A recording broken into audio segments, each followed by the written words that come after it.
Hello everyone, hope सब अच्छे होंगे। आज हम फिर आए हैं Himachal Pradesh board of school education official website के ऊपर।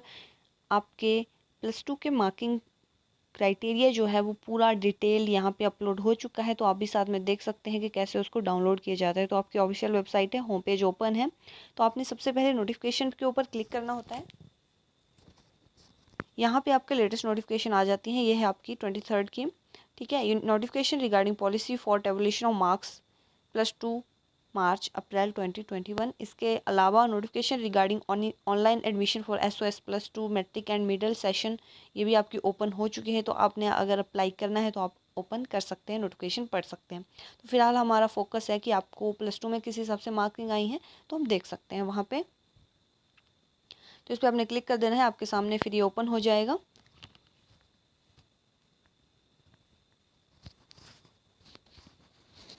अब हम स्टार्ट करते हैं। Himachal Pradesh board of school education धर्मशाला, जो आपका नोटिफिकेशन है ये अपलोड हुआ है आज 23rd को। सो किस हिसाब से आपको मार्किंग होगी वो हम देख लेते हैं। काफ़ी लंबी नोटिफिकेशन, हम मेन की पॉइंट जो आपके इंपॉर्टेंट हैं वो चीज़ें देखेंगे। सो बैकग्राउंड पे हम चलते हैं। बैकग्राउंड पे यही है कि आपका जो पहले तो कोविड की वजह से आपके मार्क्स जो आपके +2 के एग्ज़ाम्स थे वो पहले पोस्टपोन हुए, फिर उसके बाद कैंसिल हो गए, यही चीज़ लिखा है। और साथ में ये लिखा है कि जो CBSE बोर्ड ने क्राइटेरिया किया है, ऑब्जेक्टिव डिटेल्ड क्राइटेरिया, उसी के ऊपर भी आपका मैक्सिमम जो है HB बोर्ड ने भी डिसीज़न लिया हुआ है। तो हम बोर्ड डिटेल में देखेंगे आगे। अब इस क्राइटेरिया का सिग्निफिकेंस क्या है कि आपके जो यहाँ पे स्पेशली उन्होंने लिखा भी हुआ है कि CBSE ने अपलोड किया है 17 जून को। HB board has taken all the indicator adopted by the CBSE, ठीक है। तो प्रीवियस क्लासेस के 10th के 11th के प्री बोर्ड के एंड ऑल्सो जो आपके प्रैक्टिकल हुए हैं, प्रोजेक्ट वर्क है या इंटर्न असेसमेंट है, उसके बेस के ऊपर आपकी मार्किंग की जाएगी।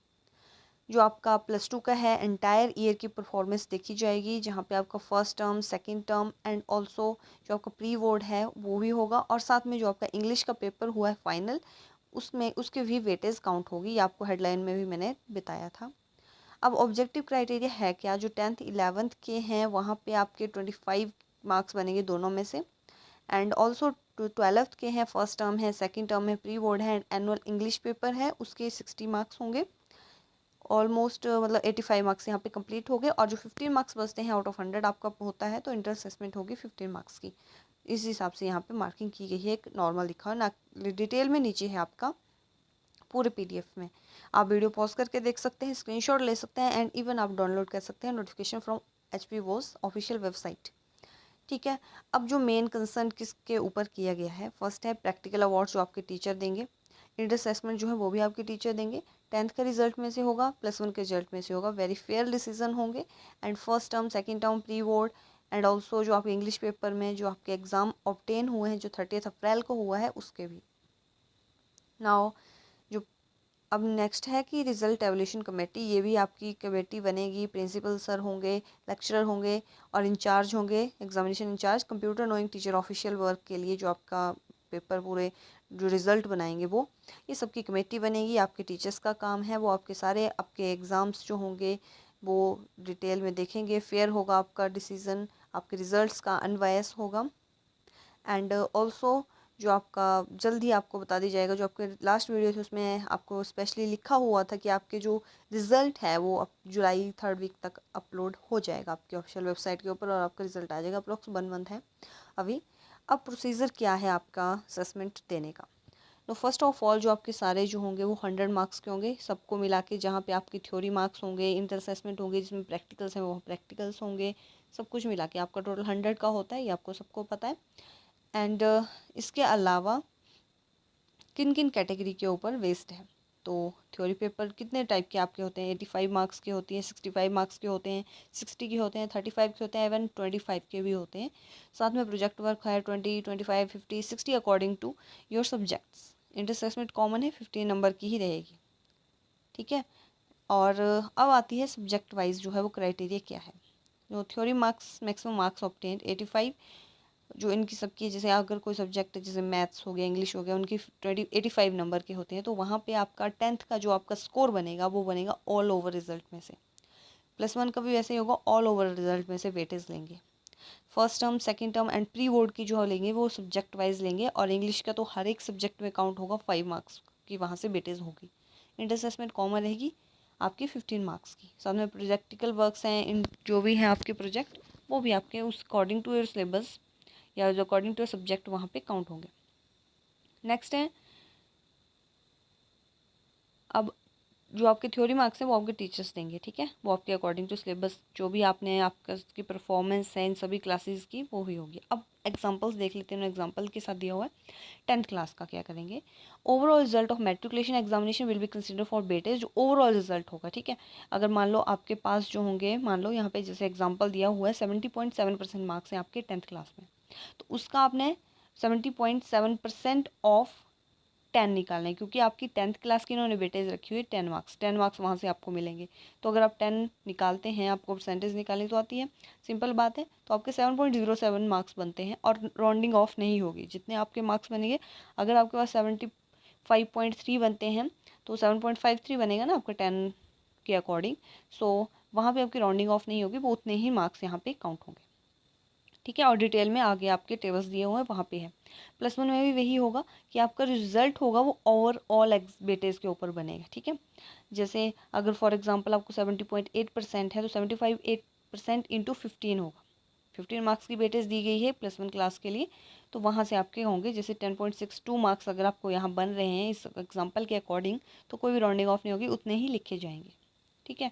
अब फर्स्ट टर्म एग्ज़ाम्स हैं, उसमें भी सेम है कि जैसे अगर आपको किसी सब्जेक्ट में 47.05% मार्क्स मिल रहे हैं, यानी कि 40 आउट ऑफ 85 मिल रहे हैं, ठीक है, तो उसकी परसेंटेज बन गई 47.05, और वेटेज कितनी दी हुई है इनकी 10 मार्क्स, मान लो 10 मार्क्स इसकी है फर्स्ट टर्म की, तो वहाँ पे आपका कितना बनेगा 4.70, नो राउंडिंग ऑफ, ठीक है। सेकेंड टर्म में भी सेम सिमिलरली वही चीज़ होगी, सब्जेक्ट वाइज होगा। जो इंग्लिश का है तो इंग्लिश का वैसे ही काउंट होगा, मैथ्स का तो वैसे काउंट होगा, साइंस है तो वैसे ही काउंट होगी, केमिस्ट्री है, फिजिक्स है, काउंट है, जैसे जैसे आपके सब्जेक्ट है वैसे ही इनमें काउंट होगी। जस्ट 10th और +1 का ओवरऑल रिजल्ट में से होगा, ठीक है।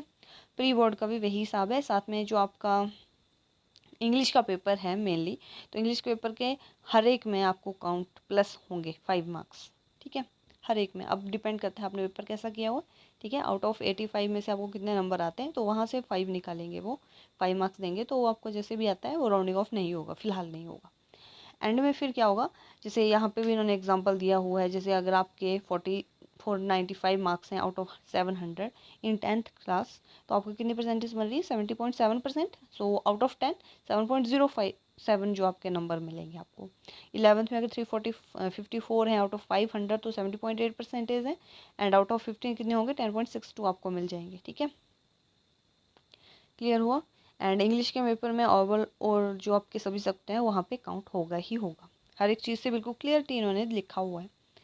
नाउ अकाउंटेंसी सब्जेक्ट है जहाँ पे आपके 65 मार्क्स हैं, तो इस हिसाब से आपके नंबर काउंट होंगे आउट ऑफ 6, आउट ऑफ 10, जिस हिसाब से इन्होंने बिल्कुल फेयरली लिखा हुआ है, आप अपने सब्जेक्ट के अकॉर्डिंग देख सकते हैं, अगर आपको रिजल्ट पता है पहले कितने नंबर आए हैं आपको। तो वोकेशनल सब्जेक्ट्स हैं, म्यूजिक सब्जेक्ट हैं, सब के बारे में लिखा हुआ है। Now after awarding the marks for all components 10th 10+1 10+2 first term second term pre-board and English paper, the final total against each subject will be rounded off to next whole digit if fraction is 0.5 and above, but the fraction below 0.5 shall be ignored। अगर जब जैसे आपने सारे count हो गए, फिर आपके number points में आ गए, जैसे 95.6 आ गया तो आपको 96% हो जाएंगे, लेकिन अगर जैसे 95.3 रहा तो आपका 95% ही रहेंगे, ठीक है। वो जो आपके राउंडिंग ऑफ नहीं होंगे, फर्स्ट तक तो रहेंगे, लेकिन आगे आगे जो होंगे वो राउंडेड ऑफ होंगे। पहले नॉर्मली काउंट होंगे, फिर एंड में राउंडेड ऑफ हो जाएंगे।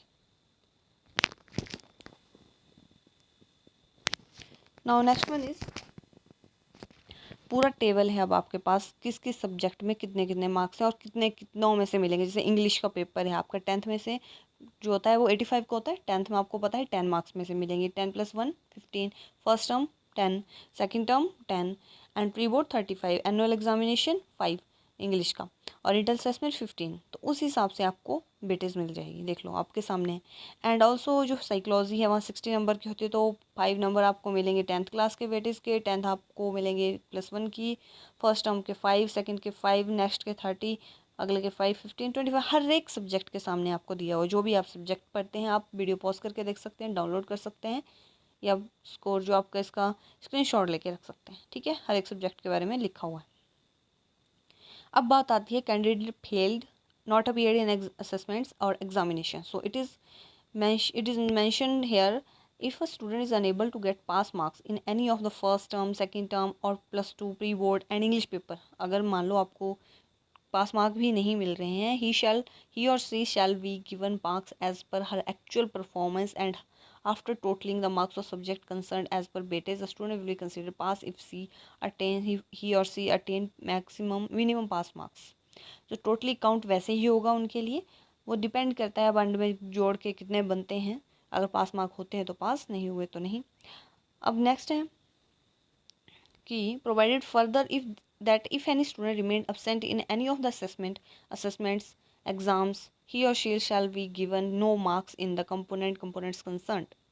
However, if the student attains minimum pass mark out of the total marks, he or she will be considered pass in the subject concerned। अगर मान लो कुछ सब्जेक्ट में आपके कुछ पासिंग मार्क्स तक पहुंच रहे हैं तो उसी सब्जेक्ट में आपको मिल जाएंगे। But the marks weightage in the previous classes, that is 10th 11th, shall be considered only if candidate has appeared in any of the assessment exam conducted by the HP Board School during the concerned academic session of the class 12। तो 10th और 11th के तभी count होंगे जब आपने किसी न किसी में पार्टिसिपेट किया होगा। आपके जो एग्ज़ाम्स हुए थे, फर्स्ट टर्म हुए थे, प्री बोर्ड हुए थे, सेकंड टर्म हुए, तो उसके तभी आपको 10th और 11th के भी मिल पाएंगे। अब जब रिज़ल्ट तैयार हो गया तो उसकी वेरिफिकेशन कैसे होगी, तो वहाँ पे आपके प्रिंसिपल जो होंगे नियर बाई गवर्नमेंट स्कूल में, अगर प्राइवेट हैं मतलब जो भी आपका स्कूल है वहाँ प्रिंसिपल सर होंगे, सीनियर लेक्चरर होंगे, उनके द्वारा उनको रिमार्क किया जाएगा कि उनका बिल्कुल क्लियरली होगा डिसीजन। नाउ बाद में उन्होंने अपलोड करेंगे वो, ठीक है, वो ऑफिशियल वेबसाइट के ऊपर अपलोड कर देंगे एंड जो रिकॉर्ड होंगे वो बिल्कुल सेफली रखे जाएंगे। अब बात आती है रीचेकिंग होगी, रीवैल्यूएशन होगी या नहीं होगी। So since the assessment of the student in the different assessments exams is done by the teacher of the school concerned, therefore the request of rechecking re-evaluation shall not be entertained। However, if there is an in computing the result, matter should be viewed rationally on fact by the board। तो ये chances नहीं होंगे आपको क्योंकि आपके teachers ने ही वो result किया होगा। अगर कोई एरर होगा रिज़ल्ट कंप्यूट करने में तब देखा जा सकता है, ठीक है। अब एडिशनल सब्जेक्ट जैसे कुछ होते हैं जिन्होंने एडिशनल सब्जेक्ट लिया होता है, कंपार्टमेंट होती है, डिप्लोमा होल्डर हैं या जिन्होंने परफॉर्मेंस जो है जो आपके सब्जेक्ट है उनको इम्प्रूव करने के लिए भरा होता है, तो उनके लिए क्या क्या नोटिफिकेशन है जो इन्होंने एडिशनल सब्जेक्ट रखा हो। तो इस कैटेगरी में टोटल 97 स्टूडेंट्स हैं तो उनको मिनिमम पास मार्क मिल जाएंगे। जो कंपार्टमेंट के स्टूडेंट्स हैं इनके 3003 स्टूडेंट्स हैं उनको भी मिनिमम पास मार्क्स मिल जाएंगे। अब बात आती है डिप्लोमा होल्डर और रीअपियर वालों की। सो टोटल 89+9 स्टूडेंट्स हैं तो उनको भी मिनिमम पास मार्क्स मिल जाएंगे। और जो इम्प्रूवमेंट ऑफ परफॉर्मेंस जो होते हैं जिन्होंने इम्प्रूवमेंट भरी है, ऐसे 93 स्टूडेंट्स हैं तो उनके लिए ये वाला जो पूरा पॉलिसी है वो वैलिड नहीं होगी क्योंकि ऑलरेडी वो डिक्लेयर्ड है पास, ठीक है। सो उनके लिए नहीं कवर होंगे।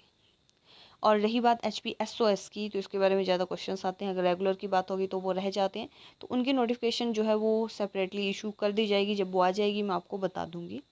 नाउ मेरिट लिस्ट की बात है तो वो टेंटेटिव मेरिट लिस्ट जो अपलोड करेंगे, लेकिन जो फाइनल होगी वो तभी होगी जब आपको, अगर आपको अपने नंबर से आप सेटिस्फाई नहीं होंगे और आपने इम्प्रूवमेंट भरी होगी, उसके बाद आपकी फाइनल बनेगी, फाइनल मेरिट लिस्ट बनेगी, ठीक है। नाउ अब है कि अगर वो रिजल्ट से सेटिस्फाई नहीं है कैंडिडेट तो उनको क्या करना चाहिए। तो any candidate who is not satisfied with the result, marks will be given in the opportunity to appear in the improvement of performance examinations as when the candidates become when the conditions become conductive to conduct the examination। तो जब normal condition हो जाएगी, exam हो पाएंगे तो आप वहाँ पे भर सकते हैं अगर आप अपने रिजल्ट से सेटिस्फाई नहीं होंगे, ठीक है। सो यही आपकी नोटिफिकेशन थी, सभी सब्जेक्ट के बारे में मैंने आपको बता दिया। आप वीडियो पॉज करके देख सकते हैं, नोटिफिकेशन डाउनलोड कर सकते हैं। सो होप आपको वीडियो अच्छी लगी होगी एंड आपका रिजल्ट जो है नेक्स्ट मंथ तक आ जाएगा, 3rd वीक ऑफ जुलाई, ये भी बताया गया है। सो होप आपको वीडियो अच्छी लगी है, लाइक ज़रूर करें, शेयर कर दें अपने दोस्तों के साथ, उनको भी रिलीफ हो थोड़ा, and also subscribe to channel so that you never miss any update. Thank you.